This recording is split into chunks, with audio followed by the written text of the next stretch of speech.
Hello চাকরি প্রত্যাশিত ভাই বোনেরা, এক বিশাল নিয়োগ বিজ্ঞপ্তি কিন্তু আজকে নিয়ে এসেছি।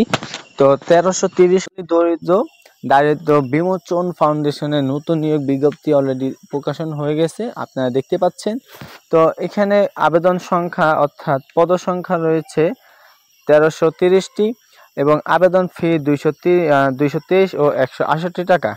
আবেদন শুরু কিন্তু 25শে মার্চ 2025, আবেদন শেষ তারিখ হচ্ছে 24শে এপ্রিল 2025। তো আবেদনটা কিভাবে করবেন সেটা এখন আমরা একটু পর দেখিয়ে দিব, কারণ এই লিঙ্কটা যেটা আছে সেটা আমি এই ভিডিও ডেসক্রিপশন বক্সে দিয়ে রাখবো।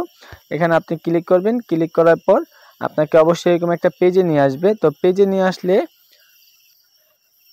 একটু অপেক্ষা করার পর এরকম একটা ইন্টারফেস আসবে। তো এখানে আমার ফর্মটা আসতেছে না, কারণ এখানে যে অ্যাপ্লিকেশন আছে এটার উপর ক্লিক করলে আপনার আসবে না, কারণ আপনার আবেদন শুরু হচ্ছে 25 তারিখ থেকে। তো এখন আজকে হচ্ছে 24 তারিখ, যার কারণে আবেদন ফর্মটা আসতেছে না।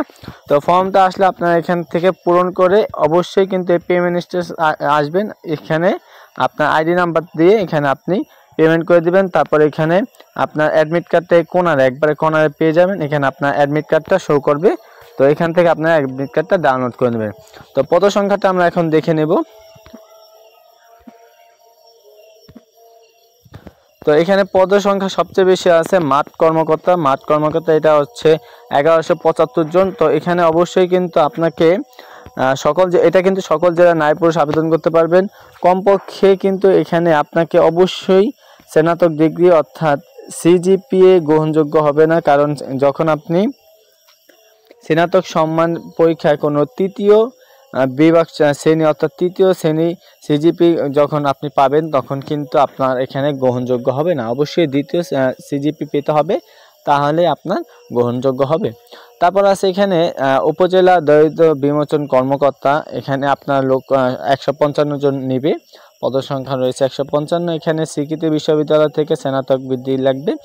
অবশ্যই এখানে কিন্তু আপনাকে অনার্স ডিগ্রি অর্থাৎ বা ডিগ্রি এটা সমান, স্নাতক ডিগ্রি সমান ডিগ্রি যদি আপনার পাস হয়ে থাকেন তাহলে এখানে আপনি আবেদন করতে পারবেন। তো কি কি লাগবে কাগজপত্র সেগুলো আমরা একটু দেখে নেব। আপনার অবশ্যই কিন্তু প্রথম গেজেটের ধারা সত্যায়িত করা লাগবে। কি কি সত্যায়িত করা লাগবে? পাসপোর্ট সাইজের 2 কপি ছবি। তারপর আছে জাতীয় পরিচয়পত্র সত্যায়িত করা লাগবে, আপনার অভিজ্ঞতা যে থাকে সেটা। তারপর চেয়ারম্যানের বা পৌরসভা বা মেয়রের সার্টিফিকেট যেটা আছে সেটা। তারপর নাগরিকত্ব সনদ, আর আছে আপনাদের এখানে যদি কোটা থাকে তাহলে সেই কোটা লাগবে।